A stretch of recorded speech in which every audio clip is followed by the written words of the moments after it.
Hi everyone, welcome again to another video clip. We're going to go through a few more of these phrases from my weekly lesson. I'm not sure we're going to get through all of them this week because there's quite a few, but we'll do our best. We'll try. I just want to jump back to yesterday because there's a couple that I didn't go over, and I think they probably are important. Okay, so this one here. But as everything has gone digital, we often use the word gone when something has changed. The food has gone off. The milk has gone sour. It's all about transition when one thing is changing its state into something else, or in this case, using the present perfect, we can say what has recently happened. The milk has gone sour. The movie has gone digital. Um, there's many other examples that you could use. But when something goes, it's transitioning into something else. The food one is probably the best example. The milk has gone off. The food has gone sour. The movie has gone digital. It's something that you can investigate in your own time. But obviously, the word going implies transition and change. All right. So in this case, has gone digital. My friend told me the other day that he's gone job hunting. Yeah. So that's a bit more of a practical one when someone is actually physically moving to do something. Another thing from yesterday that I didn't mention, let's just have a little look. Yes, it was about Celine Dion. May we never say her name again. I said, but I take exception to Celine Dion. So I don't mind a bit of Kelly Clarkson, but I take exception to her. Yeah. So when you take exception to something, it means that you have a problem with it. So everything else is fine, but there is an exception there. Okay, let me just highlight this correctly. So, for example, if you're arguing with your friend, in a very polite way, you can say, you know what, I agree with you completely, but I really take exception to your words. Or you could say, just during an argument, you could say, you know what, I really take exception to you accusing me. It means I have a problem with that. It's quite polite, but the way in which you say it can make it sound very aggressive. You know, I really take exception to the way you treat me. Hmm. So to take exception to something is when you decide that it's no longer acceptable.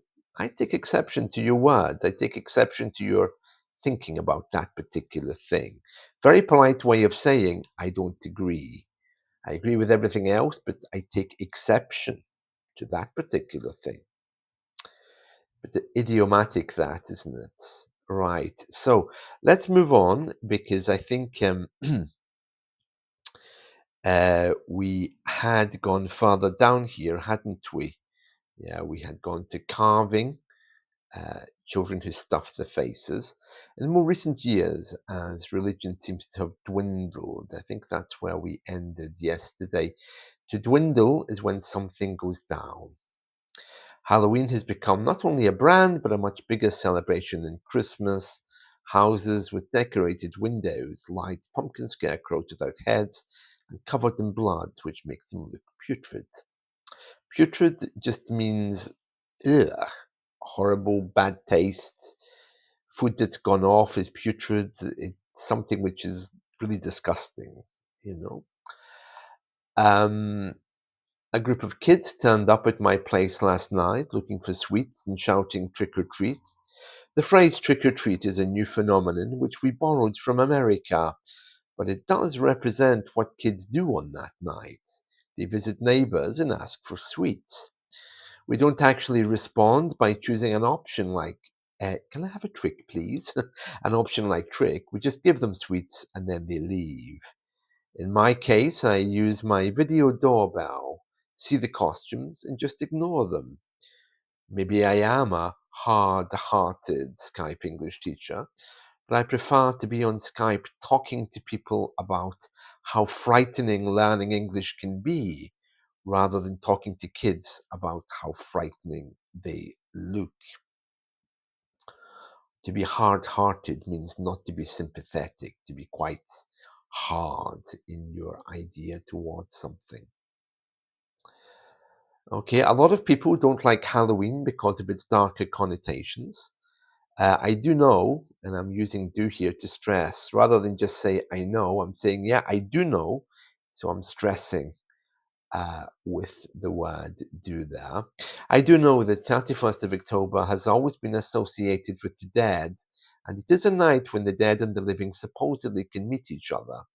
It's kind of like the Day of the Dead in Mexico, but we don't leave gifts on graves for the dead. In fact, we don't even think of them.